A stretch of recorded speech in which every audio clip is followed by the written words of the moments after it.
Hi, a very warm welcome to Dusty Shelf Collectibles. I thought today I'd just give you an update on some of the purchases that I've made and some of the projects that I want to be doing over the next few weeks. You have to bear with me though, I'm afraid, because I've just spent the last week with an awful cold, just getting over it, so my voice keeps coming and going, but we'll see how we go. So yeah, as I say, just going to talk you through. I've been to a lot of train exhibitions and toy fairs and various bits and pieces, and just talk you through what I've picked up and what I plan to do with them. So first of all, you will have seen this on the Maidstone video, Maidstone Toy Fair. I was walking around and I saw this body of obviously an O-gauge. It is Hornby, it is clockwork, it's not in bad condition at all, and I just love the workmanship on it. I think it's absolutely amazing. I couldn't resist it. So I paid £15 for that. I don't think that's too bad. Not sure what I'm going to do with it yet, so maybe I'll look out for a chassis, or I might try and be a bit creative without actually destroying what's already here. So we'll see. Next up, I picked up one of these. They came out not too long ago. Obviously, this is a re-release. It's one of the vintage kits that Airfix are doing, so they're re-releasing some of the kits from I don't know when this first came out. When I do a review on it, I'll get all the details. But I quite fancy doing this hovercraft, and I probably will make this one. It looks quite a nice little kit, so I might do a bit of a review on it, and yeah, try and make the kit itself. So on the subject of hovercrafts, I've wanted one of these kits for a long time, but when they do come up for sale, even part made, you're talking 100, 125 quid. I suspect Airfix are probably going to get round to re-releasing this, but I saw this again at the Maidstone Toy Fair, and although it has been built, as you can see here, all the bits are there. It's been quite well made, it's not too bad, and probably just needs a little bit of a touch up on the paint to make it look good. So I thought that's a little project for me, and I picked that up for £10, so I was very, very pleased with that. And then for something a little bit different, so this is from Inside Line Models, the model shop in Cleveleys. Now I've done a video on that. I'm not sure when this will go out, so it might be out of sequence. The video might be on the channel, or it might be on the way. But anyway, I saw this on the shelf, and this is a very, very small RC bus, and fully radio control, got working lights on it, and although it's not perfect scale, it's not a million miles away, and I thought that'd be really good fun to run around on the railway. So it's kind of one of those things where my two hobbies are combining, where we've got sort of the RC side of things and the railway side of things. Yes, I thought it'd be a little bit of fun. I mean, I've not seen these in the UK, and talking to the people in the shop, they actually imported them from Germany. Having looked online, I can't see anybody selling them. There's a couple on sale for eBay, but they're silly money. And I paid £59 for this, which is quite a lot really, but I thought make an interesting video and little bit of fun, as I say, cross it over with the two hobbies. So hopefully I'll get to this in the next couple of weeks, and we'll do a bit of a review on the Carson RC miniature. And next, my purchase from Maidstone Fair. So this spam can, it's 3-rail. It's got the 3-rail connector. It doesn't look like a conversion. It looks quite well done. Got the flags on the front here. I can't make out what it is. I thought it was a Wren. Somebody else has said it's a Graham Farish. If you have any ideas, please let me know. It's a die-cast body. It's got Southern on the tender. Tender's actually plastic, but again, pickups on the tender as well. So yeah, if anybody knows what it is, please do let me know. It's a non-runner, so it gives me a little bit of a project. So the plan is obviously strip this down. Have had a look inside, and it's really, really coked up with all kinds of stuff in there. So it probably just needs a good clean, and we'll soon have that running. But yeah, I haven't got one of those, so I'm really pleased to find that. As I say, Maidstone Toy Fair, I paid £20 for that, and I don't think that's too bad a price at all. But let me know what you think, and if anybody can identify it, I'll be very grateful. As I say, with the golden arrow on the front and the two flags, it's quite distinctive. So next, a couple of purchases from the Milton Keynes train show, the Great Electric Train Show. So in here, I have some latchable reed switches, which I've done a few coach conversions with these, which essentially you wire them up, and when you put a magnet on there, they turn on a circuit, so you can put lighting inside your coaches, that kind of thing. So I picked those up on Layouts for You. They were there, so I've got a few of those to do a little bit of a project with. And then in here, paid £40 for this, which I think is probably on the right money. I mean, it's probably a little bit expensive, but this is quite an early breakdown crane, and I just thought it'd be interesting to compare this die-cast breakdown crane with the modern version. So yeah, I picked this up again, not one that I've got, and I thought you know, it's going to look good going around the layout anyway, you know, on the 3-rail layout. And yeah, I thought we'd have a little bit of a comparison, a little bit of a in-depth look into the history of these models.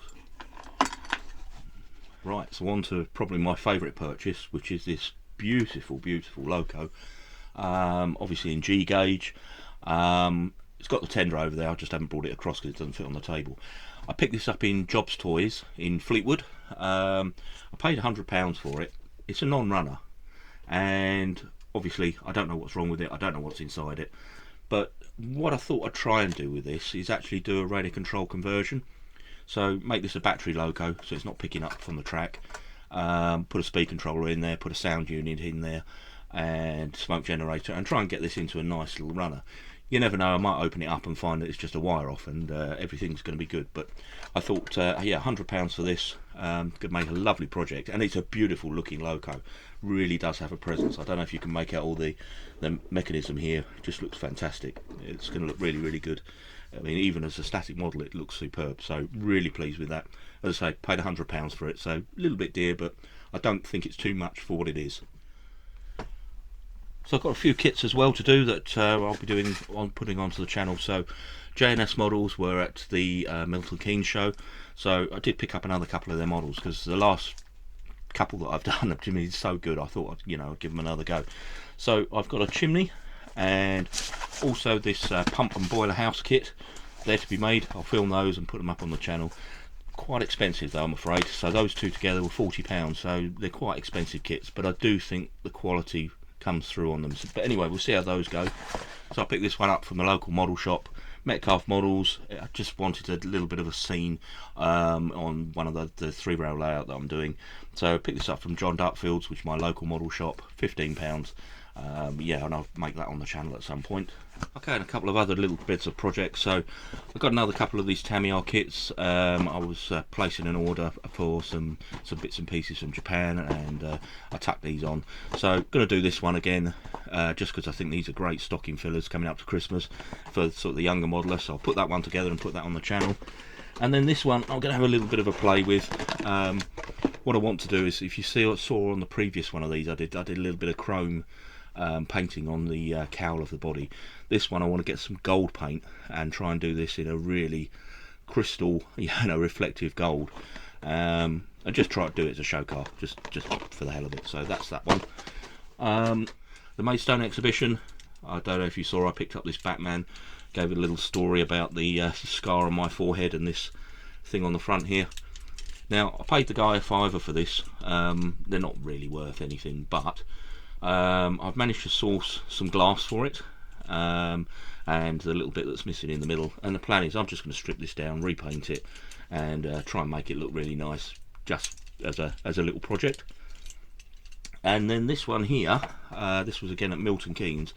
Hornby was selling off these locos, £10 each. So I picked up one of these, and I'm talking with my youngest daughter at the moment. We're going to do a little project together where, with it being Halloween, we're going to repaint this train and give it a Halloween theme, just because we can. So we're calling it the Ghost Train Project, but we'll see how far that gets over the next week during half term. And finally, after weeks and weeks of hunting and not finding one of these, and also watching them on eBay go for silly amounts of money, I finally found at the Maidstone Fair the A4 tender that I was looking for, with the double axle that would go with my Wartime Black A4. So just to recap on this project, I had a scrap body. It was absolutely trashed. The body that was on this loco was too good to reuse, and the tender was pretty good, so I've wrapped those up, put them to one side. This body that was trashed, I stripped it all back, I painted it up, put new handrails on it, and as I say, the tender was too good, so I've been looking for a tender that I can now paint in the same Wartime Black to complete this ensemble. So yeah, really pleased to find that, and need to get that on and get the paint off of it, respray it up, and hopefully that's going to look pretty good. And again, Jobs Toys. So these are, I I saw these in a cabinet in there, and I did mention it in the video. As I say, I don't know whether I've put the video up yet because it's all out of sequence, all this filming. So if it's not up, it will be soon. Jobs Toys was in Fleetwood, brilliant collector's shop, with lots of, it was all pre-owned stuff in there, and it was great. Now I've got a couple of these petrol pumps, and I just think they look superb, so I picked up these three just to put in the collection and put next to the other ones that I've got. So those are going up on the shelf. I think these were about £4 each, and I don't think they're bad models for that money. So yeah, quite pleased with those. And then just to wrap up, from Inside Line Models, I picked up the Invader glider that I did mention in the video. I built these when I was a kid. It's sort of a nostalgic thing that I want to do. It's just to rebuild one of these, and I'll probably do that over the Christmas holidays. I'm not sure if that'll go on the channel. This is just something for me to do. So hadn't seen one of these in years. Didn't even realise that Killcraft was still going. So yeah, get onto that. And then finally, the ongoing project of the Tamiya BBX. So my hop-up items have arrived. So I've got suspension to go back in, the hop-up suspension. I've got new pinion gear. I've obviously got to finish all the body and tidy up the wiring. So hopefully I'm going to get a chance over the next few weeks to get that done. I've got a couple more train fairs coming up in the next couple of weeks, and various other activities that are going to slow down all these little projects. But you know, with the evenings drawing in, and yeah, getting back into here and getting back into the workshop and not going out so much, hopefully I'll start knocking some of these things over and enjoying it. So anyway, I hope that was of interest, and yeah, apologies, I've had to stop a few times because I've, you know, I keep coughing, and yeah, I'm still getting over this cold, so my voice is just about held out. But anyway, we'll leave that one there. If you're interested in any of the projects that I've just mentioned, then please obviously do subscribe. And yeah, thank you ever so much for watching, and I'll catch you on the next one.